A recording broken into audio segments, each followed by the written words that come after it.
Today we're gathered together for a truly important mission, ending the scourge of human trafficking.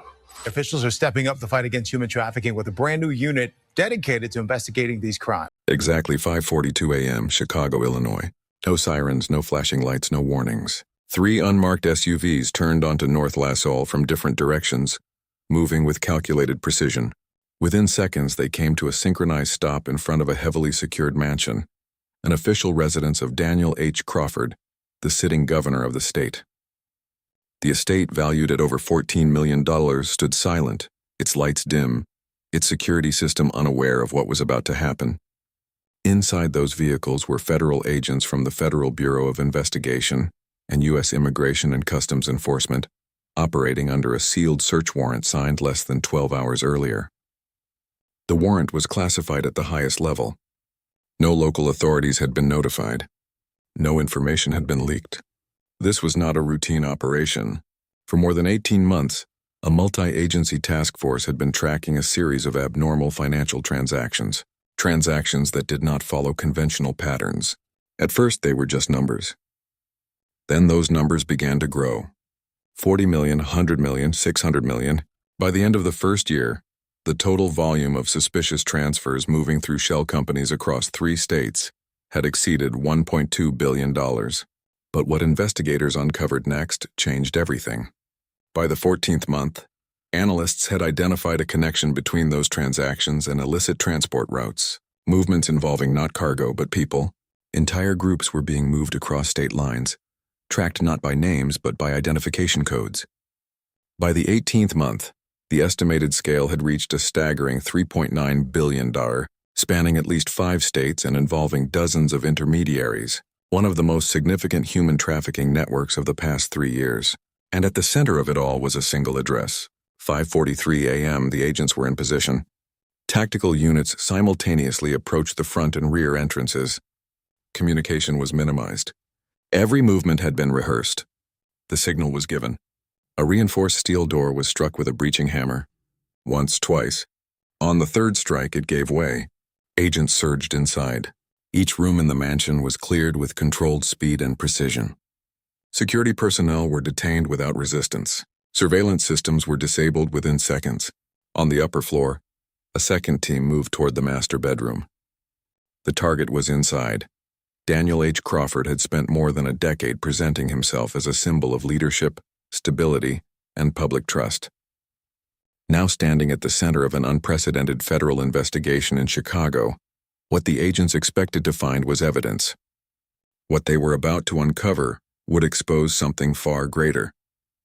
Human trafficking is a pervasive human rights issue affecting millions no matter their gender, age, or nationality.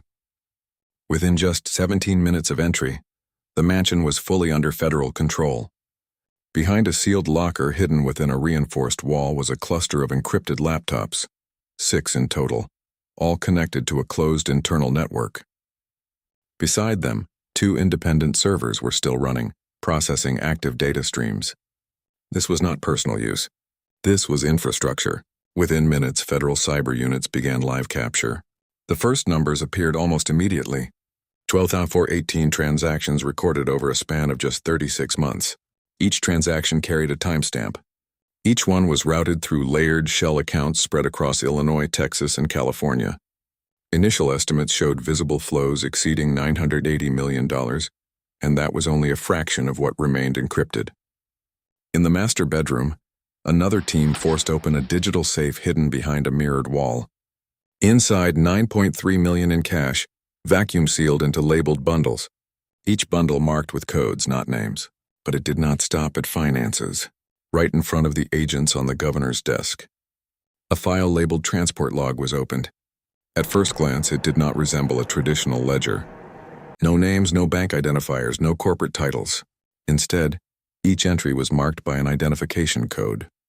Alphanumeric strings paired with precise timestamps, geographic coordinates, and transit durations. Within seconds, analysts understood what they were seeing. These were not transactions. They were movements of people. More than 18,600 individual entries were recorded over nearly 4 years. Each followed the same pattern. Point of origin, transport route, destination, and holding time. Many entries repeated, indicating continuous movement cycles. The identification codes were cross-referenced with partial data extracted from federal systems. At least 62 individuals appeared repeatedly in the logs, all under the age of 25. Among them, 23 had been transferred to high-risk regions in India, Myanmar, and Brazil. Most had no verifiable employment records, no confirmed travel history. In several cases, their identities had been partially erased from public databases, educational records cut short, addresses deleted, contact information missing. They had been reduced to codes. The routes extended from Chicago in multiple directions, south to Dallas, west to Phoenix, and then across the border into Mexico. Additional transit points appeared along the East Coast, including Atlanta and parts of Florida. This was not random movement. It was an organized trafficking corridor operating across at least 5 states designed for speed, secrecy, and control. 7:02 a.m. At the moment the hidden network was confirmed, operations inside the mansion shifted into a new phase. This was no longer a search. It was a containment measure. All data systems inside the residence were isolated. External connections were cut off. No signals in or out. Federal cyber units began full data extraction. Every file, every log, every communication stream preserved in real time. What they uncovered next expanded the case far beyond anything previously imagined. 7.9B and encrypted communications recovered from the servers revealed a second layer of activity, one that extended beyond the confines of the mansion itself. A total of 11 state-level officials were identified through coded exchanges.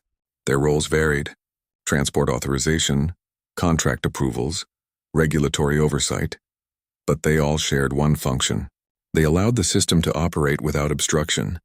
Alongside them were 8 major companies, each appearing legitimate on the surface. Construction firms, logistics providers, infrastructure contractors. Together, they processed more than $2.4 billion in payments directly tied to trafficking routes. The pattern was consistent. Money was moved outward through shell companies. It then returned as legitimate revenue through state-approved contracts. It was not concealed. It was legalized. Financial investigation teams began mapping the flow of funds. More than 3,200 separate bank accounts were used across multiple jurisdictions. Transactions were deliberately fragmented. $48,000 here, $72,000 there, structured to remain below federal reporting thresholds. But when combined, the scale was undeniable. Billions of dollars had circulated through the system without triggering a single alert, because the system itself had been designed not to detect it.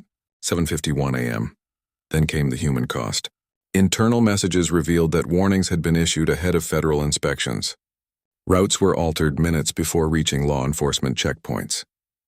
Entire transport schedules were adjusted in real time. But more alarming were the entries marked with priority flags. Witnesses, individuals who had attempted to cooperate with authorities, were flagged within the system. Their movements were tracked, their locations updated. At least 9 cases were identified in which individuals disappeared within days of being flagged. No official records explained their absence, but the timestamps told a different story. 8:30 a.m. The investigation had reached a critical conclusion. This was not a covert network. It was a network protected by the system itself. 6:00 a.m. The following morning, less than 24 hours after the raid on the mansion, the Federal Command Center initiated the final phase. The operation proceeded under a single directive: total disruption. Across 3 states, coordinated teams from the Federal Bureau of Investigation and U.S. Immigration and Customs Enforcement deployed simultaneously. There was no delay, no second attempt. All targets were hit at once. 6:02 a.m. in Chicago. Agents returned to the governor's mansion, not to search but to arrest. He was escorted out through the same front entrance that federal tactical teams had breached just hours earlier. No press, no statement, no resistance. The man who once oversaw billions in public funds now stood in handcuffs, surrounded by federal agents. At that same moment, operations were unfolding hundreds of miles away. 6:05 a.m. in Dallas.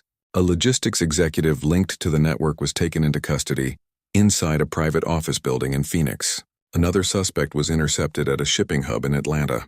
Federal investigative teams raided the headquarters of a company tied to the financial structure. By 6:11 a.m., all locations had been secured. A total of 17 sites were raided in a tightly coordinated sweep. Arrests escalated rapidly. Within the first hour, 42 individuals had been taken into federal custody. Among them, 11 government officials, 8 corporate executives, multiple intermediaries responsible for transport and financial coordination. Some suspects attempted to destroy evidence. Devices were smashed, files were deleted, but federal cyber units had already secured remote backups during the initial raid. Nothing was lost. Financial enforcement units immediately moved to seize assets. More than $67 million in cash was frozen in domestic accounts. Additional assets, real estate, corporate shares, offshore transfers were also placed under forfeit review. Preliminary estimates suggested total recoverable assets could exceed $180 million, but even that figure represented only a fraction of the overall operation. The broader impact began to surface. Transaction activity tied to several companies identified in the investigation was suspended. Contracts were halted. State-level infrastructure projects, some valued at over $900 million, were placed under emergency review. Within hours, the economic shock extended beyond Chicago. This was no longer just a criminal case. It was a structural collapse. All primary suspects were transferred to federal detention facilities. All communication between them was completely cut off. No coordination, no warnings, no opportunity to rebuild what had been destroyed. The system that had moved $3.9 billion across multiple states, hidden behind legitimate institutions, protected by authority, and sustained for years, had been shut down in a single coordinated strike. Chicago woke up to a completely different reality. News began to spread. Headlines moved rapidly. A sitting governor, senior officials, corporate leaders, all implicated, all arrested. Questions were raised immediately. How did no one see it? How long had it been operating? How many lives had been affected? There were no immediate answers. Only one undeniable truth remained. What had once been seen as a functioning system of leadership and infrastructure was in reality something entirely different. And now, for the first time, the truth had been fully exposed. 9:10 a.m. Chicago woke up to a different reality. The silence had ended. The operation was no longer classified. Within minutes, major media networks began reporting. A sitting governor, a federal-scale trafficking system, a financial network worth over $3.9 billion. By 9:32 a.m., the first federal indictment was completed. These charges were no longer speculation. They were precise, documented, unavoidable. Interstate human trafficking, large-scale money laundering, abuse of public office over multiple years. But it was the numbers that forced people to stop and reflect. More than 18,600 human movements recorded. More than 3,200 bank accounts linked to the system. At least 62 identified victims, many under the age of 25. And those were only the cases investigators could trace. 10:05 a.m. The financial system reacted immediately. Transaction activity tied to 8 major companies was suspended. Emergency audits were triggered across multiple state-funded infrastructure projects. Within hours, an additional $112 million was identified and flagged for seizure. By midday, total assets under investigation approached nearly $200 million, a small figure compared to what investigators now believed could exceed $1 billion hidden globally. But the financial shock was only part of the story. Behind every transaction was a person. Records once labeled with cold numerical codes were now being reconstructed into identities. The movements were no longer routes. They were lives. Investigators confirmed that at least 9 individuals had disappeared after being flagged as potential witnesses. No official records, no recovered bodies, only timestamps ending abruptly. For the first time, the scale became human. Not a system, not a network, but a pipeline. And at the center of it all was a man entrusted with power. Just 24 hours earlier, he had been a public figure approving multi-billion-dollar budgets, speaking about accountability, appearing on national television. Now he was being held inside a federal detention facility, isolated, no communication, no control. The structure that had protected him for years had collapsed in less than a single day.